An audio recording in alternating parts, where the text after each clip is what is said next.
Vamos a ver esto acá, que dice que la priorización tiene un modo de cálculo, no es la única forma de ver la prioridad, pero también se la puede ver como una forma de cálculo de la importancia, ustedes decían que significa la priorización.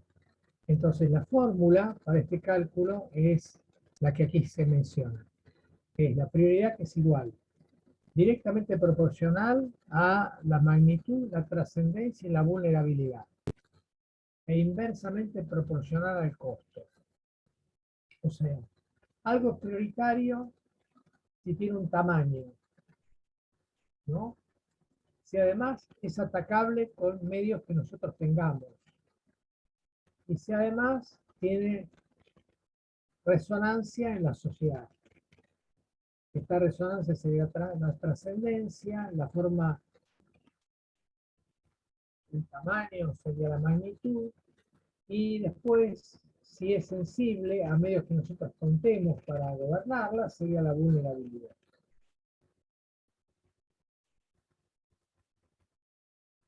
¿Ah? Esto es clásico, viene de los años 60, 1960 y pico. Está estudiado por la Organización Mundial de la Salud a través de la Organización Panamericana.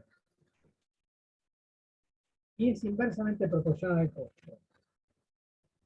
Tiene como una lógica básica esto, ¿no? Algo es importante, si es grande, importa, y si además yo lo puedo gobernar. Por ejemplo, la muerte podría ser una prioridad.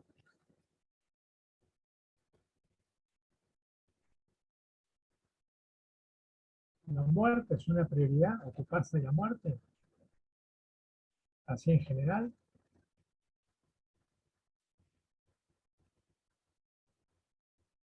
¿Tiene magnitud la muerte? ¿Es algo grande? ¿Es algo que le pasa a mucha gente? Sí. ¿Es vulnerable la muerte? No. No. Y también No, no. ¿Es trascendente? Sí. Entonces, fíjense que en el numerador nosotros tendríamos la magnitud, le asignaríamos el máximo. La trascendencia le asignaríamos el máximo, que es siempre 1, ¿no? En este método es 1 el máximo. 1 por 1. Y la vulnerabilidad, ¿qué sería? 0. O sea sí. que la prioridad es 0. La prioridad de la muerte es 0. ¿Y por qué 0? Porque es imposible de evitar. Entonces, la muerte como tal no constituye ninguna prioridad. Lo que constituye prioridad sería la muerte, pero hay que calificarla. Por ejemplo, ¿qué se les ocurre? ¿De qué manera la muerte adquiriría una prioridad que sea vulnerable al conocimiento del hombre para poderla de alguna manera postergar o... Sí, sería postergar, ¿no?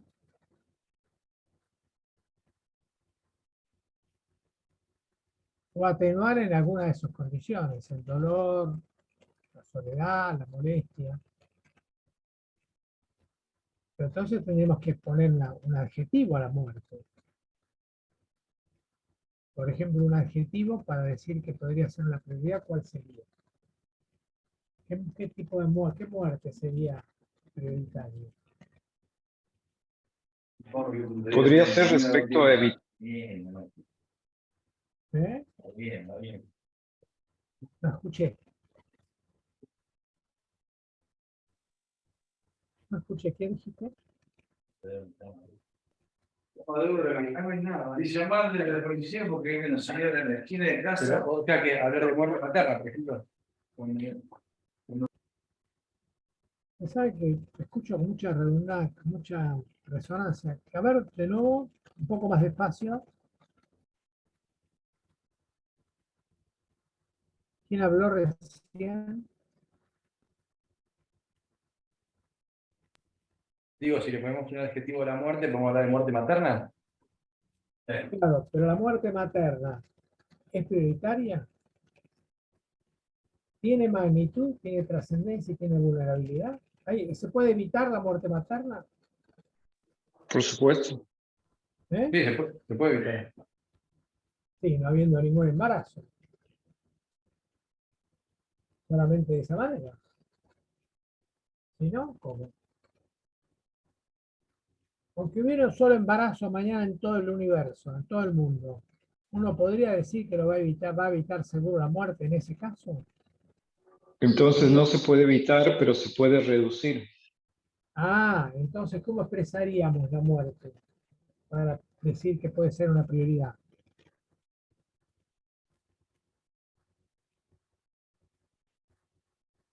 Si se la puede reducir, ¿qué quiere decir? ¿Cómo es ahora? Alta. Alta. Entonces, la mortalidad alta, ¿eh? La mortalidad alta por encima de un rango estimado, que uno sabe que es alta comparado con algo. La alta mortalidad sería una prioridad, reducirla. Bien, bien. Ahí le hemos puesto un adjetivo, que es el tamaño de la magnitud de la mortalidad.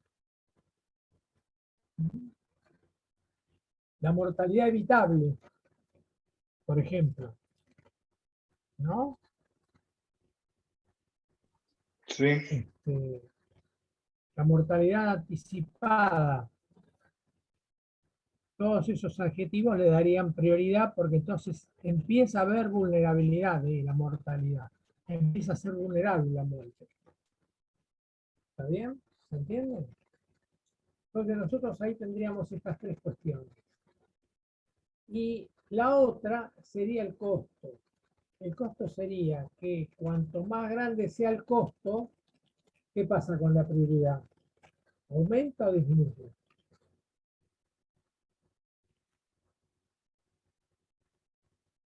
Si forma parte del denominador, disminuye, porque forma parte es inversamente proporcional. Cuanto más me cuesta, menos prioritario es. Cuanto menos me cuesta un problema, más prioritario es. O sea que aquí tenemos dos cosas. Por un lado el problema y por otro lado la solución. Esta fórmula conjuga prioridad del problema y prioridad de la solución. La solución está en la B corta, vulnerabilidad, y en el costo. Y en el problema está la magnitud y la trascendencia. Así que es una fórmula bastante interesante.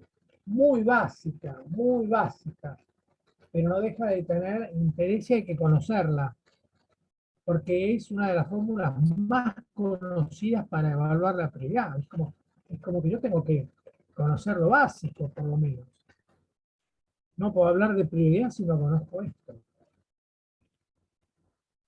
Entonces, si todo tiene un valor máximo 1, la prioridad máxima sería infinita si el costo es 0. Tendría 1 por 1 por 1 dividido 0. 1 dividido 0, infinita. Pero costo 0 prácticamente no existe. Entonces la prioridad tiene un número. Y ese número de la prioridad se puede comparar con otros problemas. Y entonces en esa comparación uno dice, esto es más prioritario que aquello. Esto es más prioritario porque a igual trascendencia y a igual vulnerabilidad es más grande. O es igual de grande y es igual de trascendente, pero tenemos mejores soluciones, entonces es más prioritario. Una de las cosas desnivela. ¿Se entiende? Y esto también sirve para justificar. Cuando uno hace la justificación de la investigación puede referirse a la prioridad, que después va a aparecer desarrollada en un acápite, en un subtítulo, en un capítulo de la investigación. Pero no puede decir es prioritario porque entonces puede recordar estos aspectos. Algunos le quitan el costo, porque dicen que no sería ético considerar el costo. No sería ético porque dicen que el costo sería algo que depende de la conveniencia y no de la necesidad. Entonces, a mí me conviene esto porque es más barato. Ah, no, pero la necesidad es más grande del otro problema. Entonces, lo que proponen estas personas, que en general vienen del campo de la ética en esta discusión, dicen, primero hay que resolver a través de la ética, que ve los valores más altos a tutelar. Justamente no es el costo el valor más alto a tutelar. El valor más alto a tutelar es la magnitud, la trascendencia que tiene para la gente. Y en todo caso también la vulnerabilidad. Pero el costo sería como una consideración posterior. Entonces dicen lo siguiente. Nosotros tendríamos que tener problemas que son iguales en prioridad según la magnitud, la trascendencia y la vulnerabilidad. Luego, para elegir, vemos cuál nos cuesta menos. Sería como una consideración a posteriori. Con esto frenaríamos esta voluntad que tienen algunos patrones del sistema de atención que dicen, no, eso no se puede hacer porque es muy costoso. Empiezan por ahí, cuando en realidad sería antiético. Empezar por el costo sería antiético. Lo ético sería, es necesario por la magnitud, la trascendencia y la vulnerabilidad. Y es vulnerable. Ahora, a igualdad de prioridades, vamos a elegir por el costo. No es necesario elegir todo de una y nada de la otra. Se puede elegir proporcionalmente, ¿no? Un poco más de la que tiene menos costo y algo menos de la que tiene más costo. Eso es una transacción que se hace en el nivel de la discusión en el lugar donde se haga. La democracia iba a avanzar, luego no lo hizo, a través de mecanismos participativos, por ejemplo, el presupuesto participativo. Entonces, si ustedes buscan presupuesto participativo, hay algunos países que en algunos municipios establecieron a modo de prueba el presupuesto participativo. Cuando yo escucho estas cosas, no me parece tan inocente ni tan a título de prueba, sino que es una concesión, porque ante la presión dicen, bueno, renunciamos a gobernar con mano dura el gasto a nivel del gobierno en todos lados. Y como hay mucho reclamo social, vamos a conceder que en el municipio de Gualeguaychú, y eso lo arreglamos con Entre Ríos, se haga un presupuesto participativo. Y de pronto entonces aparecen los diarios, presupuesto participativo en Gualeguaychú, y la gente empieza a que no va a creer en la democracia, que realmente se puede participar, que bueno, que es esto, por fin, y después se va a extender, sueña con que se va a extender, o que la experiencia va a ser buena, ¿no? Como esto comenzó hace muchos años, se empezó a hablar del presupuesto participativo, y no progresó, yo más bien me quedo con la idea de que es una concesión y no una verdadera concepción crítica de la forma de elaborar presupuestos y entonces delegar en la gente a través de discusiones abiertas, lo que serían audiencias públicas, por ejemplo. Bueno, discutamos, a ver en el pueblo, qué les parece. Ay, bueno, pues hay muchos suicidios de los chicos, de los infantil. Se caracteriza nuestro pueblo por tener un alto número de suicidios en los chicos. Para mí, no, pero usted sabe que es mucho más alto que eso, es el hambre. Entonces se empieza a discutir a nivel popular las condiciones que están asolando y se le empieza a dar una importancia relativa en el presupuesto acorde a esa discusión. Eso sería lo que sería llegar a un presupuesto participativo. Esto no funcionó en general. Cuando lo hubo fueron locales, lugares muy limitados y se sigue haciendo el presupuesto a la manera tradicional. Dos personas reunidas adentro de un búnker, casi inaccesibles para que nadie vaya y los presione, reciben directivas del nivel más alto y sale el presupuesto del Poder Ejecutivo para ser aprobado. Tiene que presentarse el 30 de septiembre, el límite de cada año, y tiene que ser aprobado obligatoriamente entre ese 30 de septiembre y el 31 de diciembre por las cámaras de senadores y diputados de la Nación. Este es el presupuesto de la Administración Pública Nacional. Y en las provincias se sigue un régimen similar. Hay un día último de elaboración y entrega por parte del Poder Ejecutivo, y luego se discute en el Congreso de la Nación, tiene que ser aprobado por ambas cámaras, y se promulga el presupuesto para el año siguiente. Bueno, esto, digamos, tiene condiciones de racionalidad, ¿no es cierto? Condiciones de racionalidad. Ustedes pueden leer ahora en detalle, cuando se lo llevan, esto les va a llegar, pueden leer en detalle todas estas cuestiones, qué significa cada una, etc. Se le asigna un puntaje entre 0 y 1, quiere decir, uno podría decir la magnitud es 0,5, 0,7, según el problema. Lo puede hacer a lo mejor por las series de estadística que elabora el Ministerio de la Nación y que contiene a todas las provincias, y lo puede hacer, por ejemplo, por la frecuencia de las enfermedades. Puede decir, bueno, la magnitud la vamos a asignar, va a ser un número que va a surgir de la frecuencia relativa de las enfermedades. Entonces va a estar encabezada por las cardiovasculares, van a seguir los tumores, van a seguir los accidentes, ¿no es cierto? En el orden en que están las 5 primeras. Sería una de las maneras de desarrollar esto de la magnitud. Pero estaría mirando a las muertes, habría que mirar las muertes y también la morbilidad. ¿Qué sería una proporción de las muertes? A lo mejor es una parte, ¿no? Todo esto es un procedimiento matemático. Alguna vez se quiso hacer en Venezuela, en el año 1965, por ahí junto con la Organización Mundial de la Salud, hicieron un desarrollo absolutamente matemático de esta fórmula para todas las enfermedades que allí se consignaron, buscando desarrollar esta fórmula de la prioridad. Bueno, en el cuadro anterior, porque acá terminamos, creo, ¿no?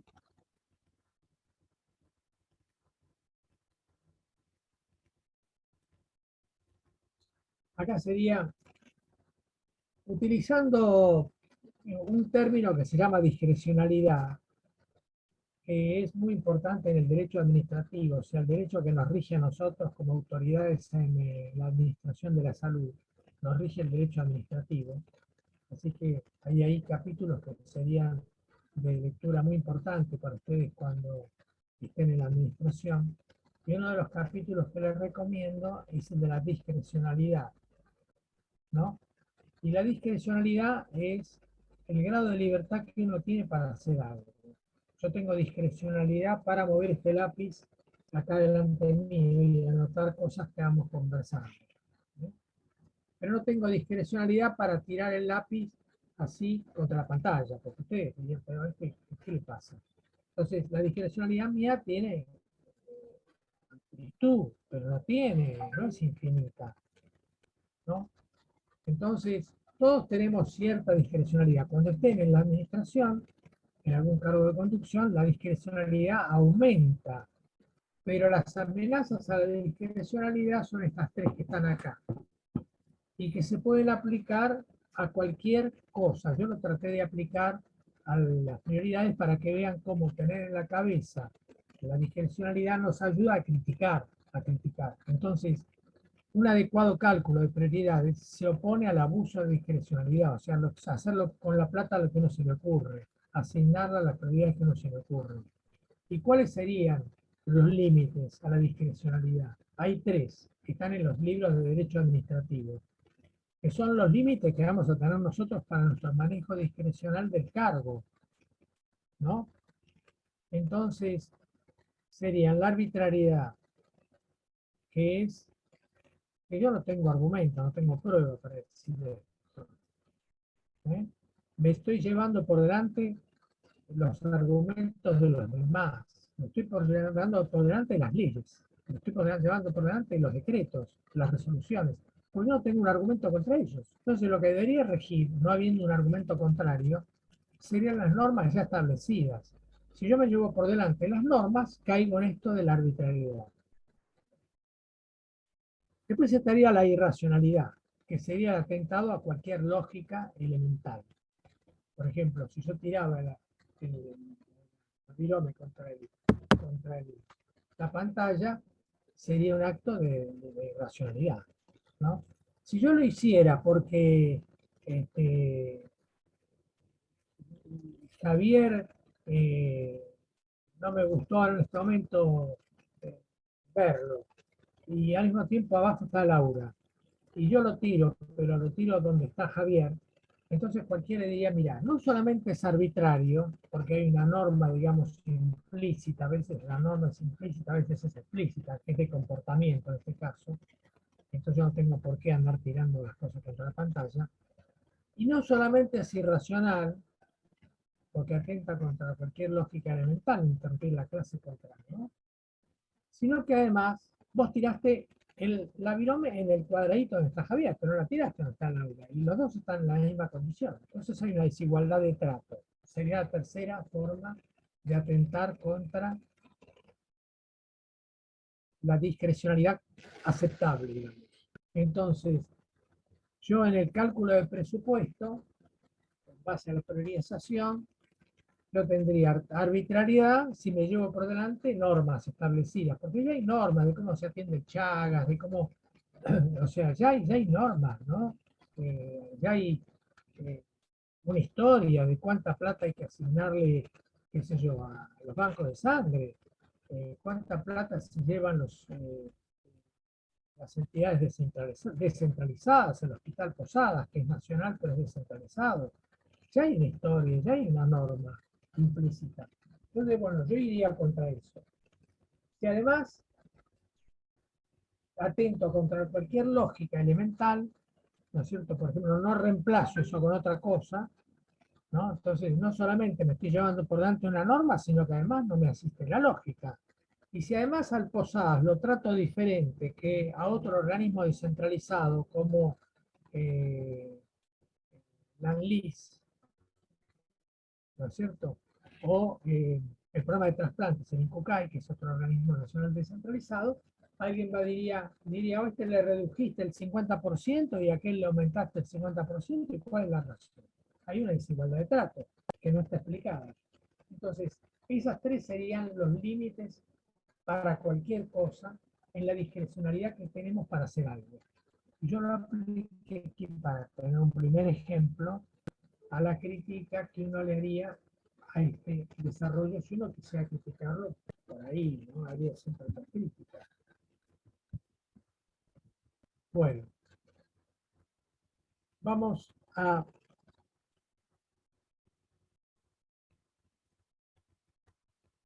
ver las críticas. Vamos a ver las críticas. A ver si puedo correr un poquito. A ver si puedo mover la pantalla. Sí.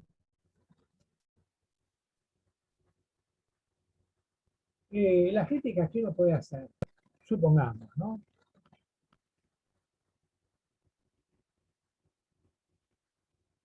Serían críticas éticas.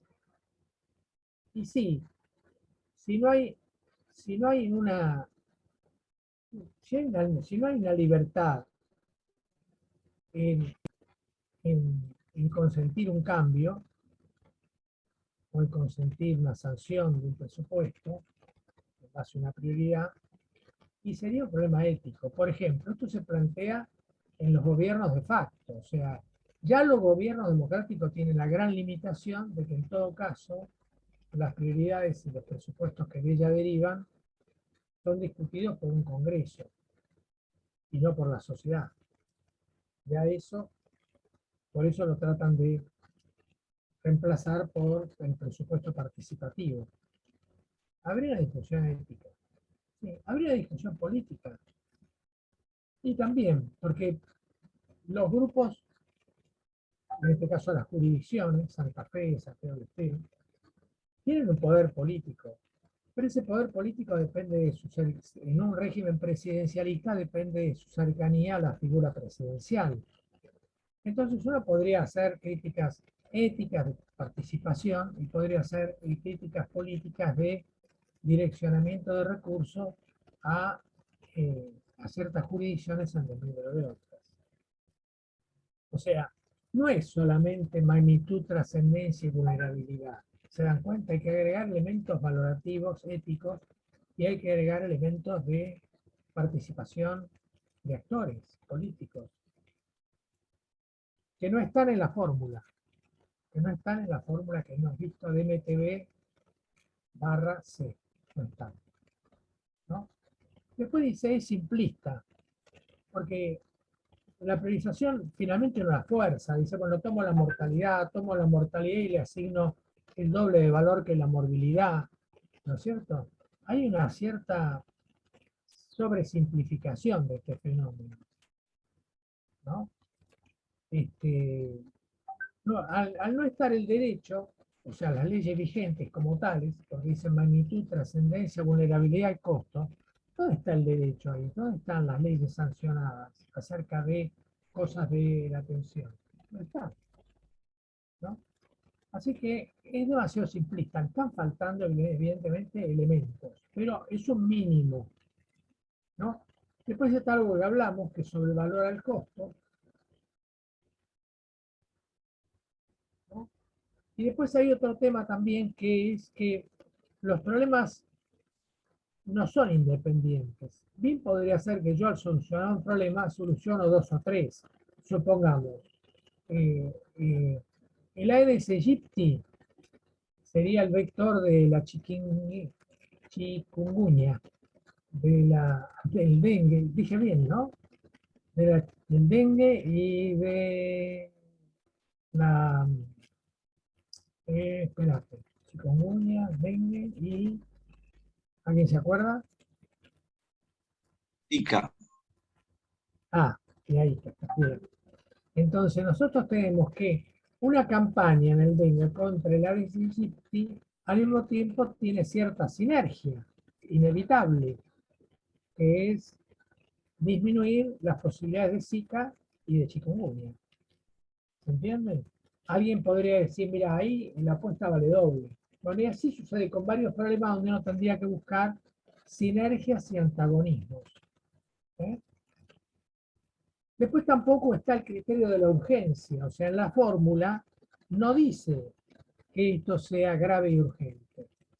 Dice, es muy grande, sí, pero es grave, es urgente, no está tan claro. Entonces, es una fórmula todavía muy insuficiente. Bueno, podemos parar acá, pero ya ven que se pueden hacer críticas, vale la pena, y uno sabe que todo lo que tenga siempre puede ser insuficiente, y por eso es que uno tiene que concitar en reuniones, como hizo Silvia, que hacía en su hospital de Corrientes, hacía reuniones para ver, e incluso hizo una primera, ¿se acuerdan que pidió 2 días de parate para el hospital? Lo pidió al ministerio, dejó la guardia activa y delegó toda la atención en los hospitales, hablando con ellos de antemano, y hicieron esa propuesta de encontrar un programa común para todo el hospital, donde fue por lo menos la mitad del personal. ¿Se acuerdan de eso? Y entonces allí ellos lograron un acuerdo general acerca de dónde ir. ¿Para qué sirve? Y bueno, porque tiene una fuerza bárbara una decisión tomada de esa manera. ¿Quién se atreve, y más si no fue a la reunión, a decir no estoy de acuerdo con que se haga tal cosa? Entonces, algunas cosas que se hicieron pueden parecer raras, pero tenían el acuerdo de la mayoría de los que habían participado en ese encuentro, que fue muy grande. Por ejemplo, la sala de deporte del personal. Yo me acuerdo que fue una de las cosas que se sancionaron en esa reunión y se llevaron a la práctica.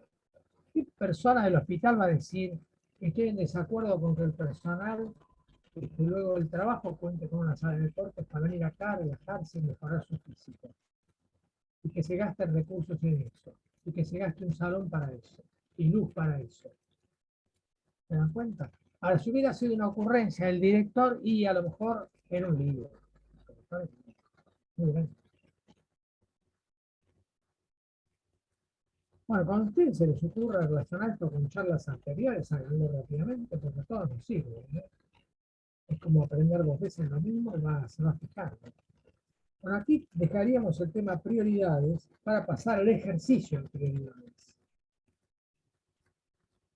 Si no hay una pregunta, voy a quitar el compartir, que ahora permite quitar el compartir. Se sale esto. Ustedes van pensando si tienen alguna pregunta. Y vamos a un ejercicio.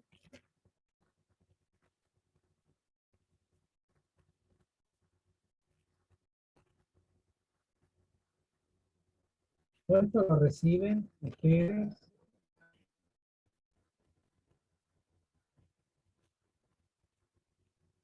Como anticipo del libro que vamos a escribir con Javier el día que no tengamos ninguna luz.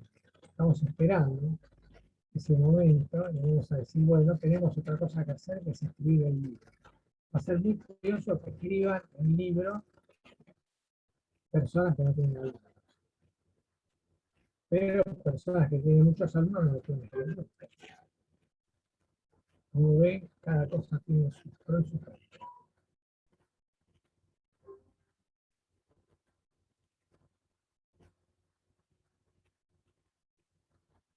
Entonces, este es el ejercicio de priorización.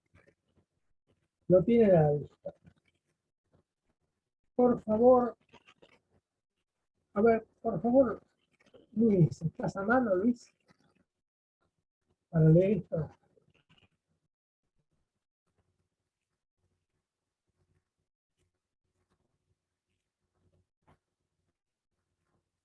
Javier, ¿leías esto?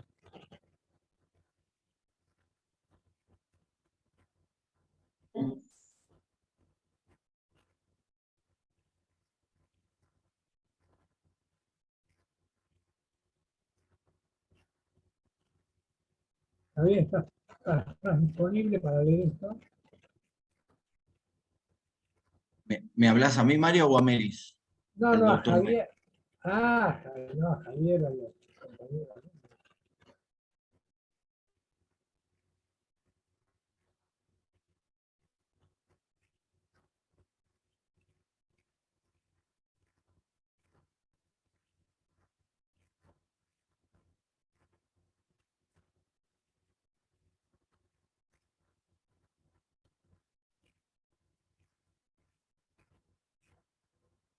Javier Vélez. ¿Podrías leer esto? Hola, hola. Dale, ¿Lo leo? dale.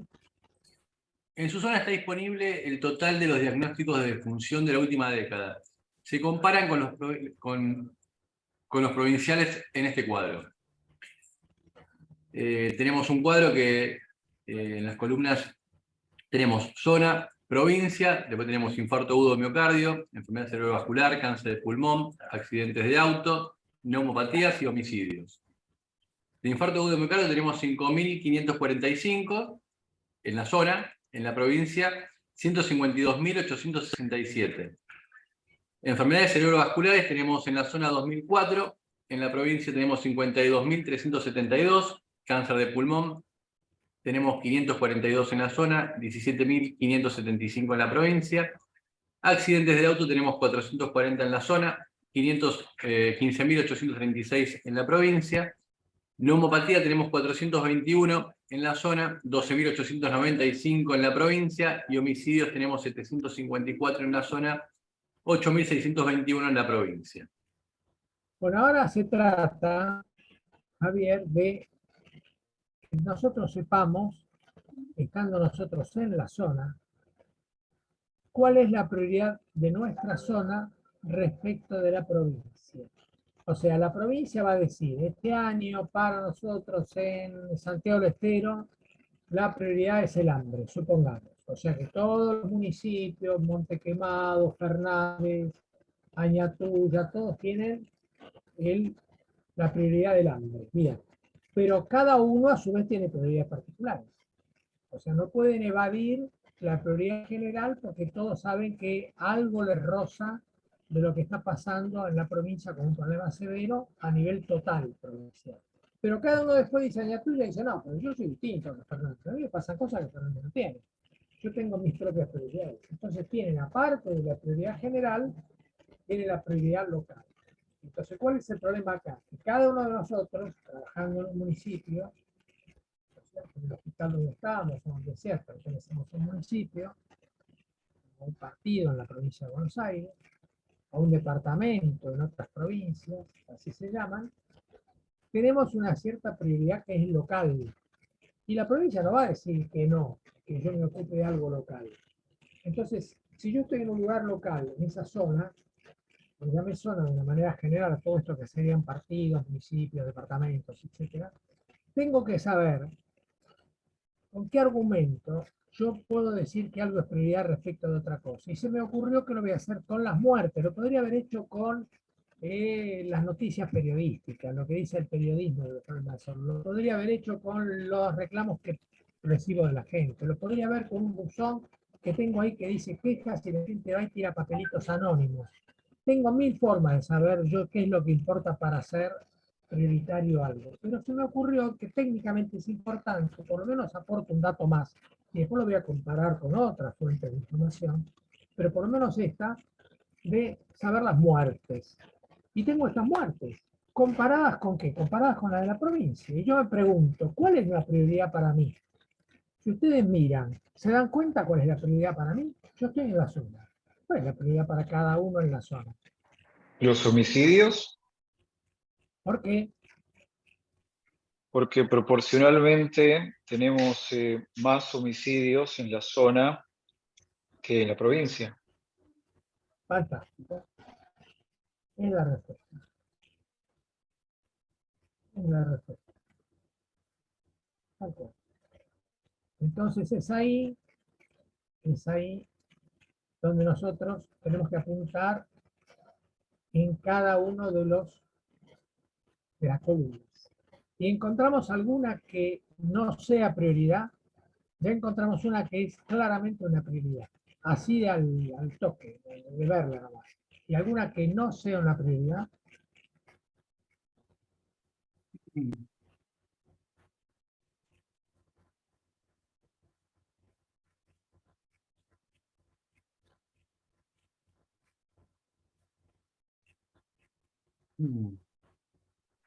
Realmente la mayoría son proporcionales. Muchas sí. Bueno, Y hay los alguna infartos clara, no. claro, esa no, pero por ejemplo, en alguna ustedes ven que la proporción de la zona sea muy baja y que no constituye una prioridad. O sea, va a tener las prioridades que la provincia diga para toda la provincia, pero en estos casos particulares no va a ser prioritario algo de esto para la zona. ¿Cuál, por ejemplo? Porque es muy bajo el número, o la proporción. En realidad, dijiste muy bien, la proporción.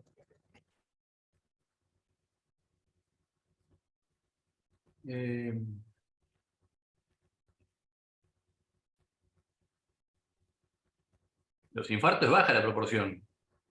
Y sería el 10%, pero en otras es más bajo todavía, mucho más bajo. El cáncer de pulmón. Claro, el cáncer de pulmón es muy bajo. Sí, Pero vieron pero que, vieron al que igual, vieron que el infarto es muy parecido a homicidios, ¿eh? El infarto está en el 10%, en el... No, no, digo mal. Porque son no. 150, no. Claro, Homicidios es el 10%, el infarto es el 3%, 2%. claro. Son Claro, 152 en la provincia. claro. No, yo había visto por miles y es 150. Claro. Bien por la acotación. Está bien. Bueno, así que se ve claramente que accidentes de auto y cáncer de pulmón no son prioritarios, aparentemente. Mm. Pero homicidios parecería claramente que sí. ¿Está bien? Ahora, ¿cómo se resuelve esto? Bueno, vienen los matemáticos y nos dicen, mira, hay una herramienta que es la estadística que te va a decir en qué es significativamente diferente la zona, tanto para abajo como para arriba, respecto de la provincia. ¿Y esto para qué va a servir? Para justificar, porque yo voy a decir, miren, hemos visto las muertes y es significativamente diferente nuestro problema en homicidios. Por lo tanto, constituye una prioridad local, más allá de las prioridades provinciales. ¿Querés seguir leyendo, Javier? Dale. Las poblaciones Dale. promedios, las poblaciones promedios en ese lapso, donde no hubo variaciones desiguales importantes entre ambas áreas, fueron de 143.510 para la zona y de 4.760.000 para la provincia. Se trata de priorizar la atención de estos diagnósticos utilizando Bien, dichos... entonces yo les pregunto, si Sí. usted, perdón, si miramos esas dos cosas, que son la población de la zona y la población de la provincia, ahora la pregunta sería, para la provincia, ¿todas las enfermedades son iguales? Ah, sí. Ahora voy para allá. ¿Eh?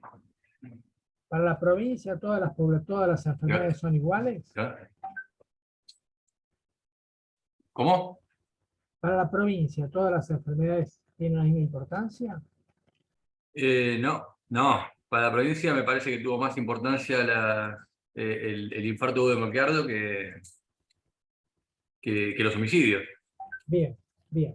Entonces ustedes ven cómo para la provincia los infartos agudos de miocardio son de una importancia extraordinaria y para la zona los homicidios son de una importancia extraordinaria. Los números son muy distintos, pero uno es un fenómeno local muy grave y el otro es un fenómeno general muy grave. ¿Está bien? Bueno, seguimos. Bueno, nos hemos quedado. Un método consiste en comparar la razón de la mortalidad estandarizada para cada diagnóstico. Dicha razón es un parámetro para evaluar la prioridad de la mortalidad específica de estos diagnósticos. En ese ejercicio, la prioridad de un diagnóstico en la zona existe cuando la mortalidad en la zona es significativamente superior a la de la provincia en ese diagnóstico. Bien, entonces ahora viene la fórmula. ¿Pero se entiende el concepto? Vamos a hablar de diferencias significativas entre grupos de enfermedades. ¿Sí?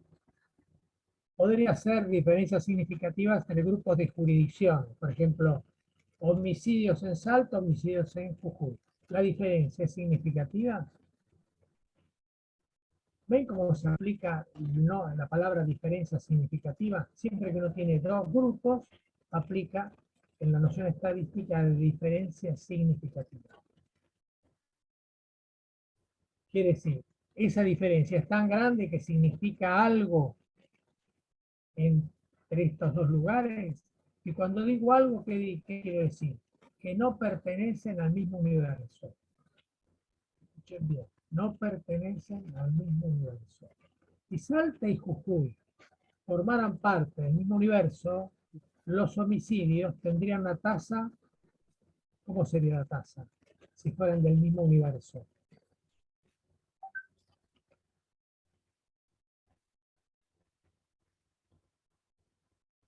Pertenecen al mismo universo, o sea, le pasan las mismas cosas. ¿Cómo serían las tasas de homicidio en una provincia y en otra, comparadas entre sí? Por Iguales. ejemplo, homicidios iguales, claro, porque los pertenecen al mismo universo. El tema es que cuando son desiguales uno empieza a sospechar pero uno dice, no, pero si Salta y Jujuy pertenecen al mismo universo que se llama Argentina, sí, pero este es un concepto estadístico. Pertenecen a distintos universos teóricos. Se comportan de diferente manera, como si pertenecieran a distintos universos. ¿Está bien? Están al lado uno de otro, sí, pero pertenecen a distintos universos. En el comportamiento homicida. Las otras cosas no, ahí sí. ¿Entiendes? Entonces es muy importante tener un mapa que tenga colores que representen las diferencias. Este en esto, este en aquel. Entonces uno tiene un mapa que es bien epidemiológico, porque la epidemiología, y esto es un concepto de fierro, jamás iguala el universo, todas las partes del universo. Jamás. Jamás. Por eso cuando con el COVID se tomó la medida del encierro universal en todas las jurisdicciones, no fue epidemiológico. A lo mejor se justifica por otras cosas, pero no por la epidemiología. Jamás la epidemiología toma una medida universal, jamás. Si ustedes ven la medida universal en Dinamarca tiene poca epidemiología. No, porque tiene que sesgar, tiene que fragmentar la realidad de acuerdo a sus condiciones específicas. Entonces, si nosotros el 20 de marzo teníamos 11 provincias que no tenían COVID o tenían un caso, creo que eran 5 con un caso y 6 con 0, ¿cómo se va a tomar la misma medida que en provincias que tienen 50, 40 casos? Eso no es epidemia. Ya ahí no hay epidemia. ¿Puede ir bien? Sí, puede ir bien. Uno puede ir contra la ciencia y le va bien, puede ser. Pero el lado científico, ¿eh? ¿Le puede ir bien? Sí, le puede ir bien. No es científico. Entonces,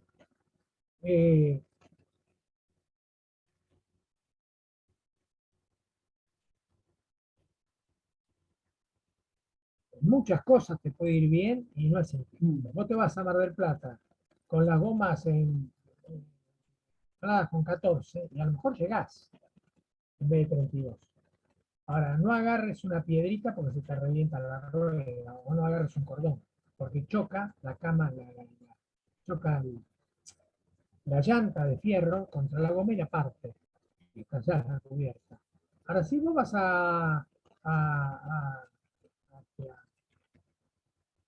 con 14 en las gomas, y te vas a Mar del Plata, te vas casi al paso y ya seguro. ¿Vas contra la ciencia del uso del neumático? Totalmente, totalmente. ¿Cómo hiciste? Y lo compensaste con otra medida, que fue ir en 3 días. ¿No? O sea, ¿se puede ir contra la ciencia? Sí, claro. Pero tenés que tener la explicación y tenés que tener la contramedida, la medida de control. Bueno, esto entonces sería que estamos hablando de diferencias significativas de la zona respecto de la provincia para saber a cuál le otorgamos prioridad, porque no podemos priorizar todo. ¿Se puede priorizar todo? Sería un desatino, no sería epidemiológico. Hemos dicho, toda medida universal no es epidemiológica.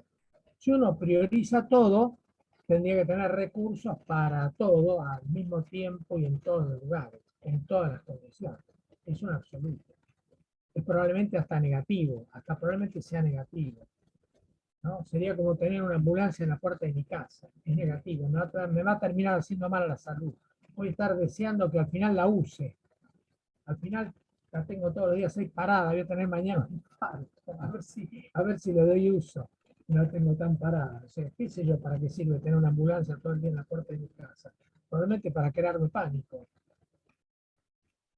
Entonces quiere decir que tratar todo al mismo tiempo con todos los recursos es algo no solamente irracional, sino que a lo mejor seguramente es negativo. Entonces aquí tengo esto. Y ahora entramos en la fórmula. Si yo tengo, entendamos la fórmula, si yo tengo una cantidad de muertos en la zona, los tengo que comparar proporcionalmente con la provincia. ¿Por qué? Porque si la provincia tiene una proporción de muertos baja, y yo también, yo no tengo ninguna prioridad en eso. Me estoy comparando con la provincia, ojo que ahí hay una discusión, porque alguien me dice, ¿por qué no te comparás con UNSA, Pakistán, donde tienen una expectativa de vida altísima? Y bueno, claro, si yo me comparo con lo mejor, evito una gran discusión, que es la discusión del doble estándar. Doble estándar significaría, cuando me conviene, me comparo con lo más bajo, así me va bien. Y cuando no me conviene, me comparo con lo más alto, así puedo protestar. Eso se llama tener un doble estándar, ¿no? Una doble regla, un doble discurso, etc. Entonces, yo me voy a comparar ahora en este ejercicio con la provincia, pero yo ya sé que existe la discusión de que alguien me diga, mira, esto es un doble estándar porque la provincia tiene mucho de eso, si vos tenés mucho de eso pasa desapercibido. Pero como vos tenés mucho de eso, si te compararas con otra provincia que tiene mucho menos, resulta que vos tenés un problema. Claro, así sí, eso seguro. Entonces, yo tengo que comparar mi proporción con la de la provincia para ver qué, si hay una diferencia significativa. Y si hay una diferencia significativa, tengo un argumento, dijimos que está el argumento de la repercusión pública, de la opinión de la gente, etcétera, de los reclamos. Tengo un argumento para designarlo prioridad. Bueno, y acá está la forma de calcular. Todo este cálculo que sigue, es para comparar las dos proporciones. Nada más. Para comparar las dos proporciones. Entonces, las defunciones esperadas mías serían como si yo tuviera en mi población la misma proporción que quién.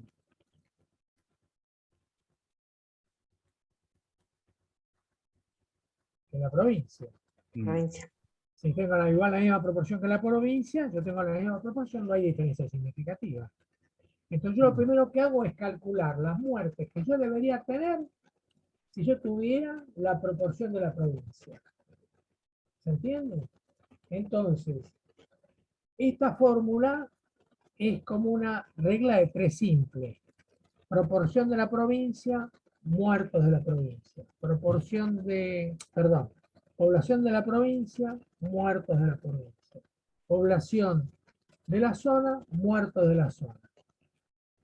Entonces tengo que multiplicar los muertos de la provincia por la población de la zona sobre la población de la provincia. Regla de 3 simple. ¿Alguien no entiende? Dígamelo porque si no lo seguimos.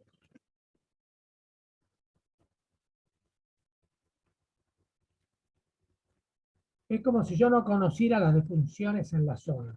Entonces las tengo que sacar a través de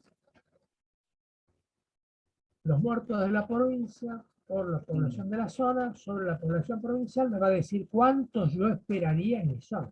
¿Se entiende esto? ¿Quién no entiende? Si no entiende, no sirve, ¿eh?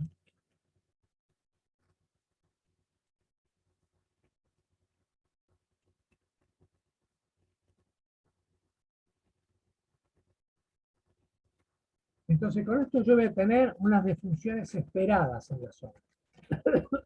Ahora, resulta que las defunciones esperadas no son las que tengo acá arriba, que son las observadas. Va a haber una diferencia, ¿no es cierto? ¿Está claro? Que entre las defunciones esperadas y las observadas va a haber una diferencia, ¿está claro eso? ¿Sí? Entonces tengo las defunciones observadas sobre las defunciones esperadas. Si lo multiplico por 100, tengo el porcentaje. Y eso se llama razón de mortalidad estandarizada. Estandarizada porque lo hago en base al conocimiento que tengo de la provincia. Es mi estándar. Y se llama razón porque el numerador no está comprendido en el denominador. Las defunciones en la zona no forman parte, las defunciones observadas no forman parte de las defunciones esperadas. Son dos datos diferentes. No tienen, uno no contiene al otro. En cambio, cuando yo digo niños que hay en la escuela, no es una razón, es una proporción, porque los niños de la escuela, niños varones de la escuela, son una parte de los niños totales de la escuela. Entonces ahí es una proporción. Pero si yo digo, por ejemplo, razón de masculinidad y pongo arriba a los varones y abajo a las mujeres y me da 49%, es una razón porque los hombres no están comprendidos dentro del denominador mujeres. En cambio, si yo digo proporción de varones en la población total, serían los varones en el numerador, la población total en el denominador, eso sería una proporción. Así que razones cuando no están comprendidos y proporciones cuando sí están comprendidos. El numerador dentro del denominador. ¿Alguien quiere una aclaración de esto? Pero algunas defunciones de las observadas no estarían dentro de las esperadas. Las defunciones observadas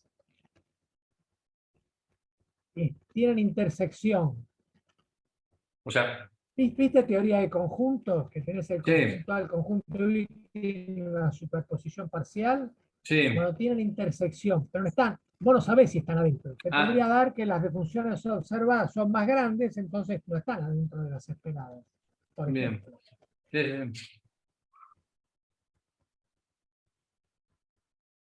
Tendrían que ser más chicas para que estén dentro de las esperadas. Bueno, entonces, eso nos da una razón, que es un porcentaje. Ahora, vamos ahora al concepto de error estándar. Error estándar sería lo siguiente. Yo tengo una curva de muertes en la zona y tengo una curva de muertes en la provincia. ¿Cómo hice la curva? A lo largo de muchos años fui encontrando que podía distribuir en una línea reglada, o sea, con números, como si fuera una regla, podía distribuir la cantidad de muertes. Entonces, un año tuve 1000, otro año tuve 1000, ya subí 2 escalones. Otro año tuve 1000, subí 3 escalones. Otro año tuve 1010, tuve que poner un escalón al lado, porque no es 1000. Al otro lado al otro año tuve 990, construí un escalón al otro lado. Poco a poco, alrededor de 1000, que es la cifra más frecuente en los años que yo estudié, se fue construyendo una curva con una punta en el lugar donde más datos se acumularon a lo largo de los años. ¿Se entiende? Entonces, a lo largo de, supongamos, teóricos, 50 años, yo tengo una curva donde en el medio va a estar el número más común de muertes en esa patología. Y a los lados va a estar, por un lado, los años con menos frecuencia de muertes y del otro lado los años con más frecuencia de muertes. Porque la línea es una regla y entonces de un lado va a estar arriba de 1000 y abajo de 1000. ¿Está bien? En la provincia me va a pasar lo mismo. Cuando yo compare las curvas, me voy a dar cuenta de que en la zona, a lo mejor el promedio más en la punta, donde la curva se hace más puntiaguda, es 1000. Pero en la provincia es 1100. Esa distancia entre las puntas es muy corta en general. ¿Por qué? Porque las poblaciones son tan grandes, una zona, una provincia, que las diferencias tienden a ser pequeñas, porque los casos aberrantes, de años con mucho, de años con poco, se van diluyendo en la cantidad total de la serie, que es muy grande, 50 años, 40 años. ¿Se entiende lo que estoy diciendo? ¿Sí? ¿Sí? En cambio, si yo tengo un paciente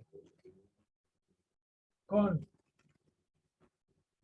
esclerosis múltiple y otro paciente con esclerosis múltiple, uno va a morir a lo mejor a los 35 años y el otro va a morir a los 60.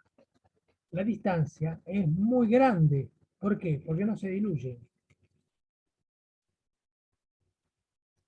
Cuando uno toma casos, la distancia puede ser muy grande e incluso puede ser aberrante, porque de pronto uno de esos vive más que una persona normal.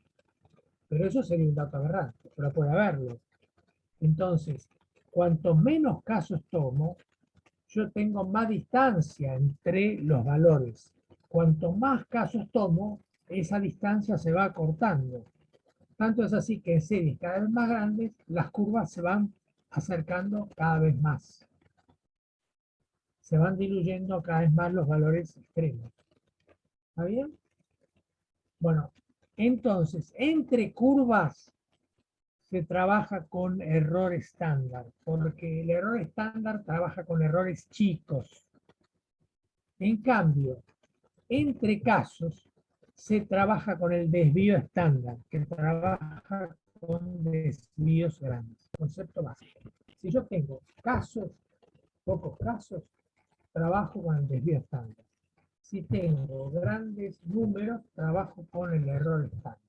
Y hay tablas para el error estándar que me dicen si la distancia es grande entre las puntas de las curvas, y hay tablas para el desvío estándar que me dicen, acá podés leer tus casos. ¿Por qué es esto? Porque si yo llego a leer el error estándar como si fuera un desvío, me va a dar muy, pero muy poco, porque el desvío está calculando que yo tengo mucha distancia entre los casos.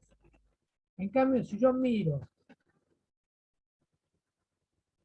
un desvío que es muy grande entre casos, lo miro para grupos donde debería diluirse las diferencias, los desvíos van a parecer astronómicos.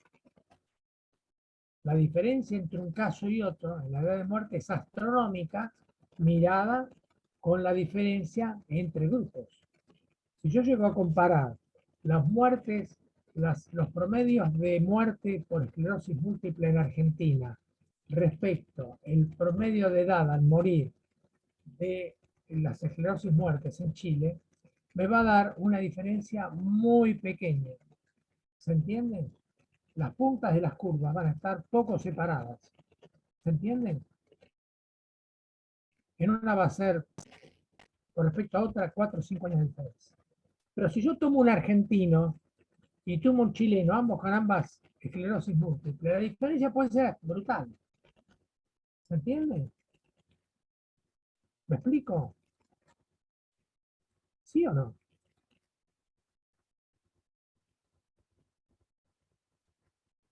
Me quedo pensando que a lo mejor Sí, no entiendo. sí, sí, sí. ¿Sí?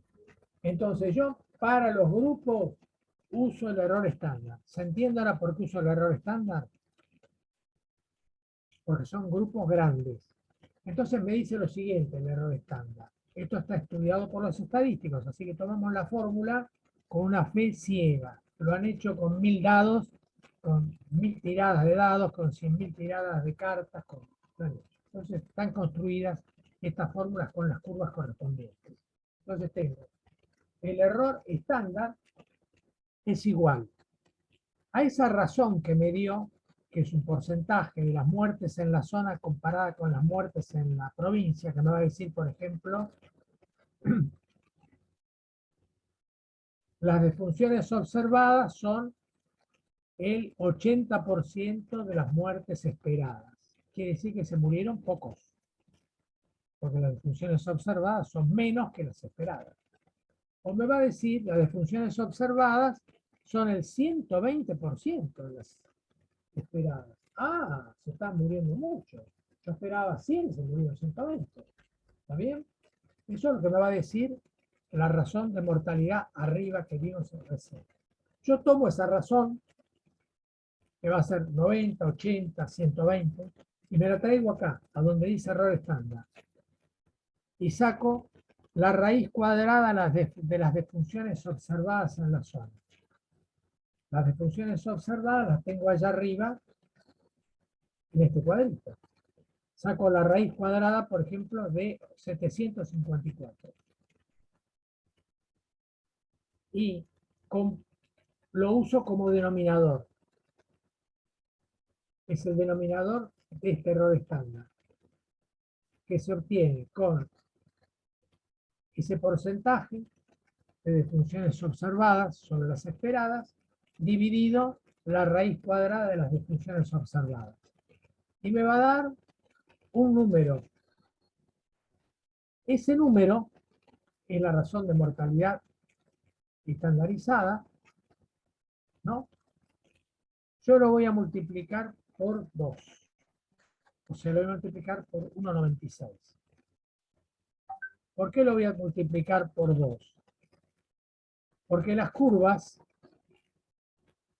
estábamos hablando que hicimos la curva, que nos dio una punta, que cae para un lado y que cae para el otro.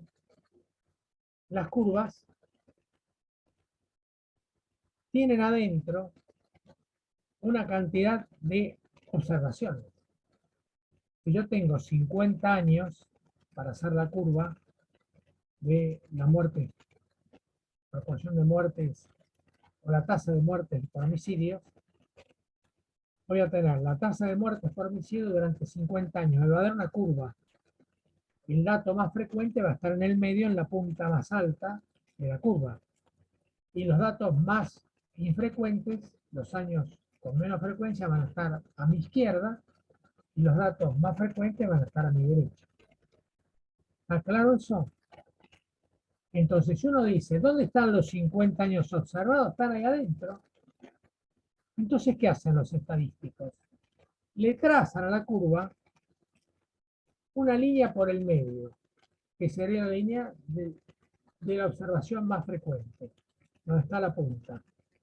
Y a los costados le trazan por lo menos dos rayas. Una raya a cada lado del eje de la curva sería un desvío, en este caso un error estándar. Y después le trazan la segunda línea, que serían dos errores estándar. Entonces yo tendría el eje de la curva y a los costados un error estándar y después dos errores estándar. ¿Está bien lo que dije? Entonces, ¿por qué hacen esto? Porque dicen lo siguiente. En el primer error estándar, tomando ambos lados, o sea, el lado derecho y el lado izquierdo de la curva, caben el 68% de los años considerados. Si yo consideré 100 años para hacer esa curva, 68 años van a caber ahí adentro, porque está estudiado estadísticamente así. En cambio, 95 años van a caber, 90 años van a caer dentro de los dos desvíos y 95 en los tres desvíos. O sea, si yo llego a trazar líneas que caen en la curva de arriba para abajo, a los costados del eje, en la primera línea de un lado y del otro, si lo sumo los años que yo considere, voy a tener 68% de los años. Si sumo, en vez de una línea, dos líneas a la derecha y dos líneas a la izquierda, iba a tener 90% de los años considerados. Y si sumo tres líneas de esas curvas, a la derecha y a la izquierda, va a tener 95%. Entonces, ¿qué dicen los estadísticos? Yo te voy a hacer una tabla, como logaritmos de chi cuadrado, donde vos vas a poder elegir con qué significación querés afirmar el resultado de tu estudio. Vos lo vas a querer decir por el 68% de seguridad, entonces tenés que tomar un error estándar a cada lado del eje. ¿Lo querés decir con más seguridad, con el 90%? Tenés que tomar dos líneas a cada lado del eje. ¿Lo querés decir con el 95% de seguridad? Para el que te escuche, decir, le voy a decir con el 95% de seguridad que esto es normal. Vos te tomaste tres líneas a cada lado del eje para incluir casi todos los años de la observación. O sea, de los 100 años observados, 95 están de adentro. Solamente 5 años cayeron por afuera. Entonces vos le estás diciendo con mucha seguridad este año tenemos el 95% de posibilidades que caiga dentro de las tres líneas al lado del eje. Eso es lo que quiere decir diferencia significativa. ¿Cuánto significa lo que yo les digo? Si significa el 95%, tengo que tomar tantos errores estándares. Y si no trabajo con el 95% de seguridad, puedo trabajar con menos errores estándares. Entonces está estudiado que para tener el 95% de seguridad, yo me tengo que correr del eje a los costados, tanto de un lado como del otro, para tener la seguridad de que lo que afirmo es el 68% si tomo una sola línea, y es el 95% si tomo casi dos líneas. Fíjese que ahí dice 1,96. Entonces, si yo quiero afirmar con el 95% de seguridad que mi zona es diferente que la provincia, tengo que tomar dos errores estándar. Por eso que ahí dice 1,96, casi 2. Y tomo la razón de mortalidad que me dio antes y la multiplico por 2.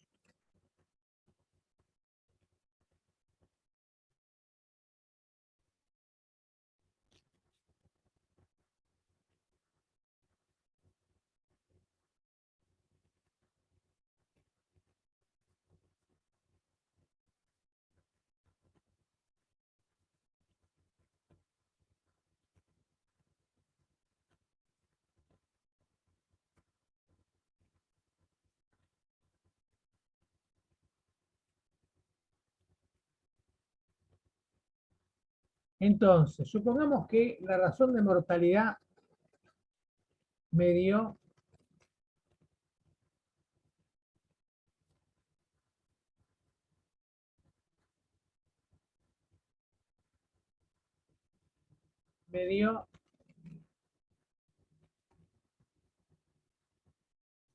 vamos a hacerlo con un ejercicio concreto, vamos a hacerlo con los homicidios.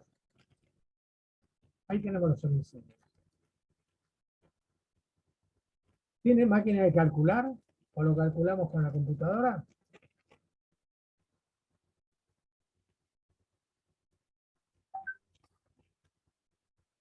Mario, tengo la calculadora. Bueno, dividí las defunciones esperadas,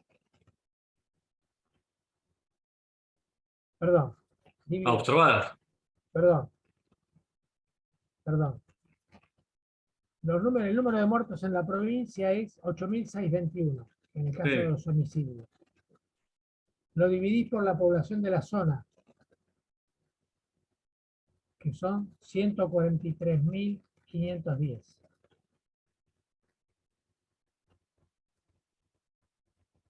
Esto me da 0,06. O sea, 8.621 dividido 143.000 te va a dar 0,06. 0,06. 0,06 dividido, perdón, por, ¿no? Es 8.621 por, perdón, Número de muertos de la provincia. 8.621 es número por la población de la zona, te va a dar un número mucho menor, te va por, no dividido, por Son 143.000. Son 8.621 por 143.510. Sí, poner 143 porque se te va a salir de la máquina por 143 y sabemos que nos dimos 1.000. Por 143.510. Porque si no, no sé cuánto te va a dar. Sí, me da 1.200 millones dividido Dividido ahora 143.000. Perdón. 140, No, 100, dividido la población provincial. Dividido 4 millones. 4.760.000. ¿Cuánto te dio eso? Esto me da 258. 259. 259. O sea que esos serían los muertos que yo debería haber esperado. ¿Sí? Sí. ¿Y cuántos tuve? 754. Bueno, entonces ahora las 754 son las observadas. Dividido las esperadas. ¿Cuánto te da? Las observadas son 754 y las esperadas 259. 259. ¿Cuánto te da eso? Espérate que observadas sobre esperadas. Sí. Observadas. 54 dividido 2. Esto me da 2.9. ¿Cuánto? 2.9. 2.9. Ajá. Por 100. No, 2.9 por 100 291. 290%. Claro. O sea, nosotros tenemos 290% más de muertes Que lo que las esperamos. esperadas. Claro. 290 es casi 4 veces más. Porque 200% es 3 veces más. 200% no es 2 veces más, es 3 veces más.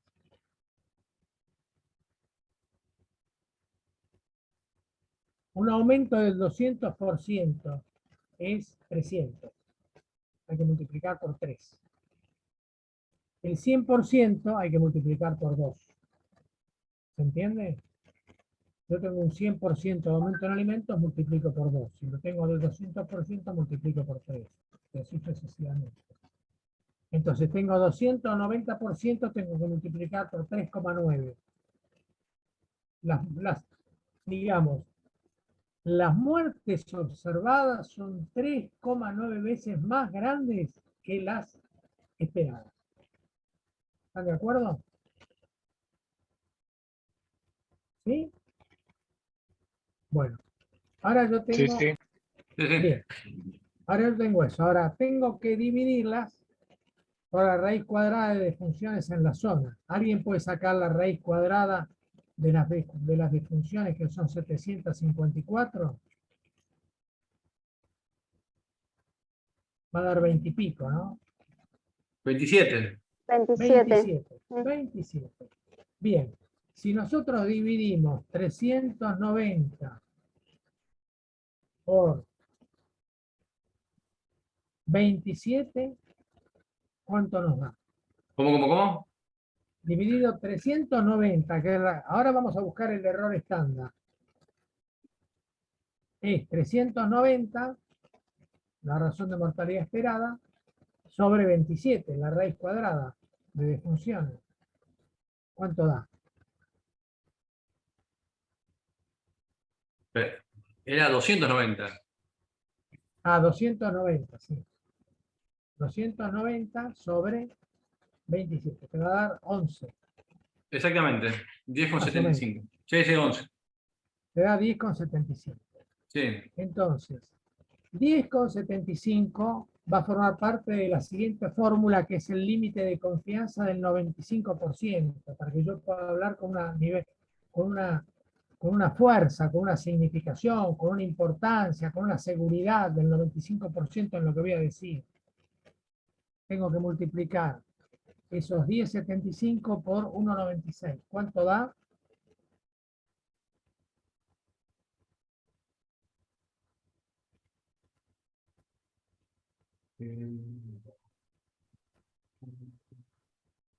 ¿21? 21. Sí, 21. 21, tenemos el 21. Bien, ya tenemos un dato más. Ahora vamos a la inferencia. ¿Qué quiere decir inferencia? Inferir quiere decir sacar del dato algo que el dato no tiene. Por ejemplo, decir que es mucho, yo estoy infiriendo, porque el dato no me dice que es mucho. Si yo digo, ¿cómo sufre que se murió ese árbol? El sufrimiento es una inferencia mía. El dato, yo no sé si el árbol sufre, y no sé si otro que mira sufre. La gente que no admira la botánica, que no mira los árboles, le importa 3 pepinos que se seque el árbol, ni lo ve, ni se dio cuenta.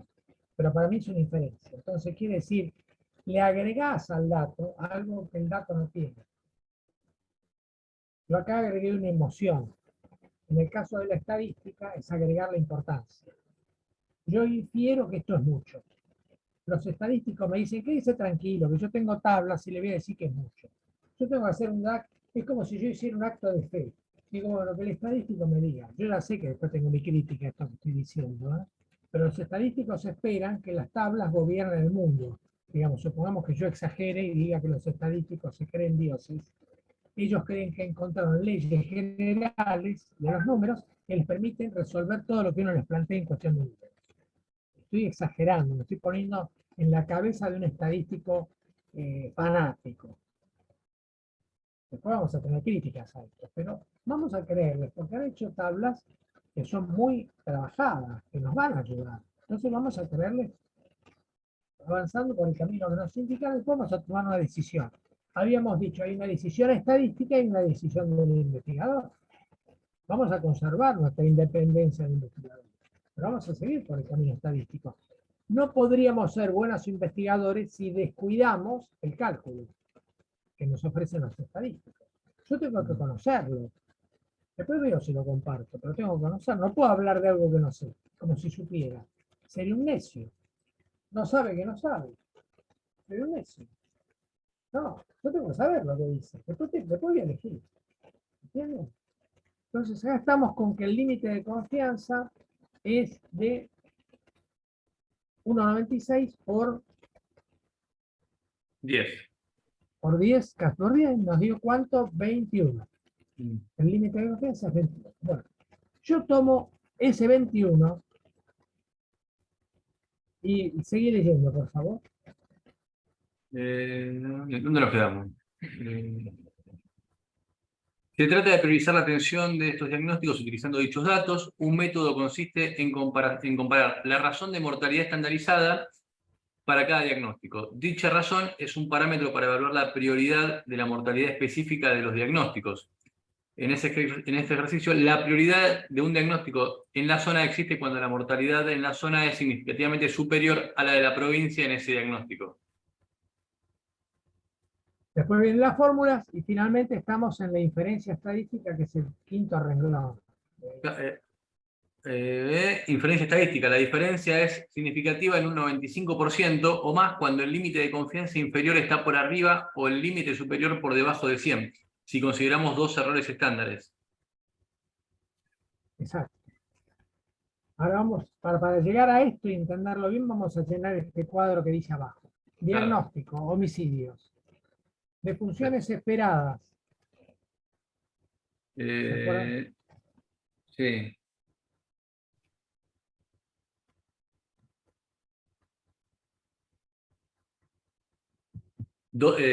Las esperadas son 2,59. 59. Esperadas 2,59. Marcha. Colocamos 2,59. Observadas 7,54. 7,54. Observadas 7,54. Razón de mortalidad estandarizada. Y tenemos un 290%. 290%. Perfecto. A ver cómo era por ciento acá. Ahí está. Ahí está, por ciento, bien. Raíz cuadrada de la 27. 27. Va con esto, 27. Error estándar. 10. Error estándar 10, que era un poquito más que 10. No sé cuánto. 10,74. 10,74, 10,7. Bien. Límite de confianza del 95% nos dio 21. 21. Bien. ¿Y ahora? 21. Bueno, entonces yo tomo el límite de confianza de 21 y se lo sumo a las esperadas.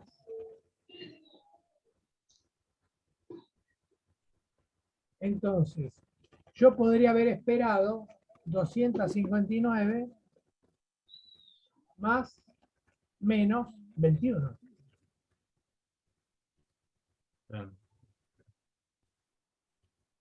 ¿Sí? Sí. Si yo hubiera tenido 21 más o 21 menos, hubiera dicho, estoy más o menos cerca de la provincia, con un 95% de seguridad.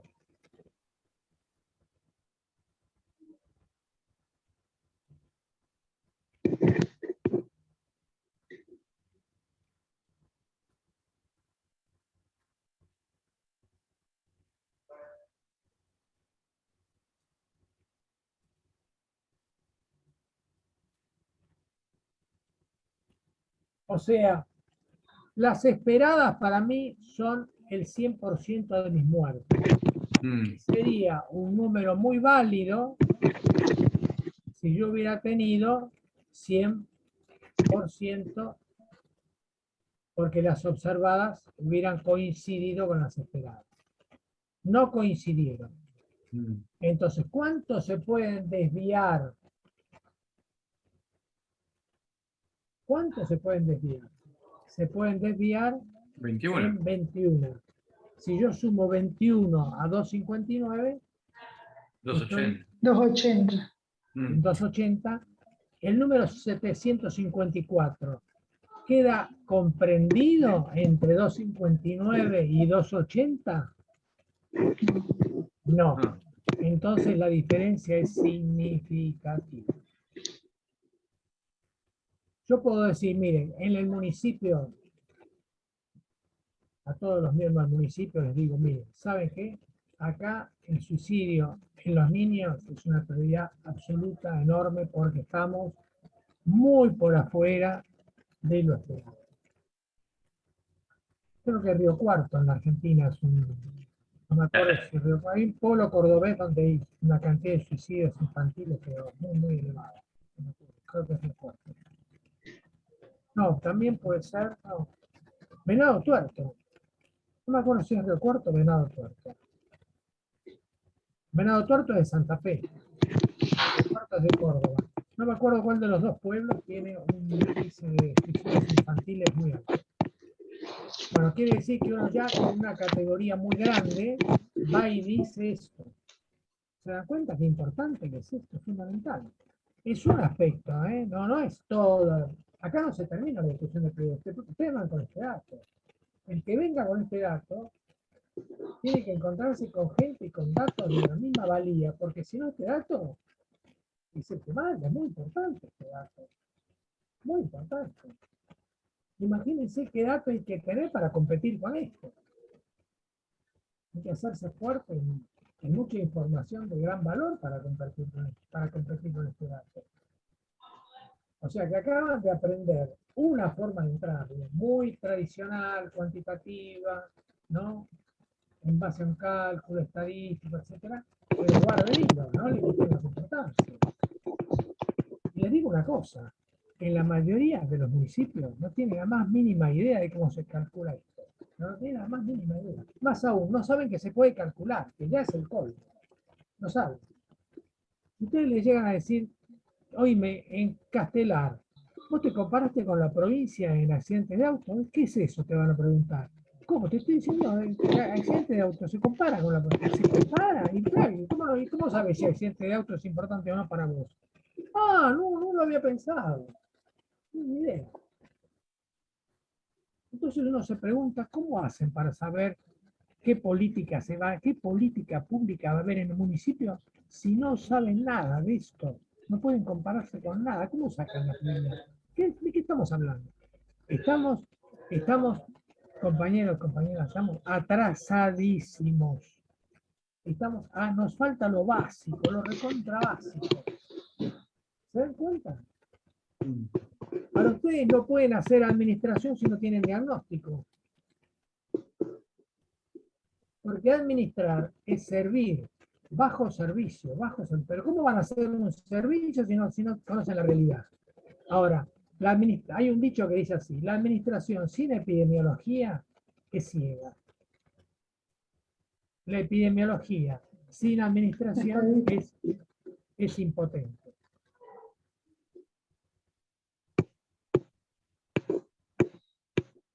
Es lo que nos pasa en la clínica, amigos. Si ustedes tienen el diagnóstico, pueden tratar. Pero si no tienen el diagnóstico, ¿qué van a tratar? Ustedes se dan cuenta que la política argentina, tradicionalmente, no estoy hablando de un partido, de otro, ni siquiera de los gobiernos militares, no, estoy hablando de la política argentina. Es ciega. Administra, pero no hay diagnóstico, no se ajusta a un diagnóstico. Tanto es así que viene un gobierno, derrota toda la política de Estado que estaba en el anterior, se empieza de nuevo, no se sabe cómo, por qué. Es una rueda inacabable de cambios que uno no los entiende. Incluso cosas que estaban bien, desaparecen. Cosas que estaban mal y no sé qué suerte que se terminó, reaparecen. En 2 o 3 gestiones después reaparecen. Y no hay ninguna justificación de nada. Porque si hubiera una justificación no quiere decir que lleguemos a puerto, ¿eh? El Titanic salió, era el buque que no se hundía nunca y se hundió. O sea, nada justifica, pero nada justifica la seguridad de que vas a cruzar la calle y no te atraviesa un auto. Pero si cruzas con los ojos vendados, la posibilidad de que te atraviese es mucho mayor, ¿no? No hay seguridad de nada. El hombre no es Dios. Acá Dios no vino. Nos puede pasar cualquier cosa. Cualquier cosa. Pero ojo, que si estamos ciegos, que no vemos, no, estamos sordos, ciegos, nos pasa mucho más, hay mucho más probable que nos pase. Estamos jugando a la ruleta rusa.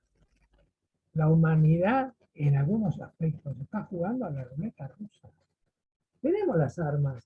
Imagínense cuánto hace que está creado esto, las formas de cálculo para saber si algo es más importante que otra cosa. Encontrar la diferencia significativa entre un hecho y otro, entre una realidad y otra, entre un pueblo y otro, entre una historia y otra historia, entre un tiempo y otro tiempo, entre una institución antes y una institución, esa misma institución ahora. Esto está estudiado, pero recontra estudiado. No se hace.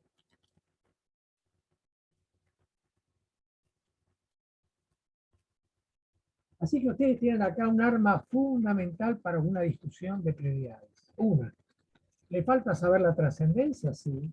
¿Le falta saber la vulnerabilidad? También.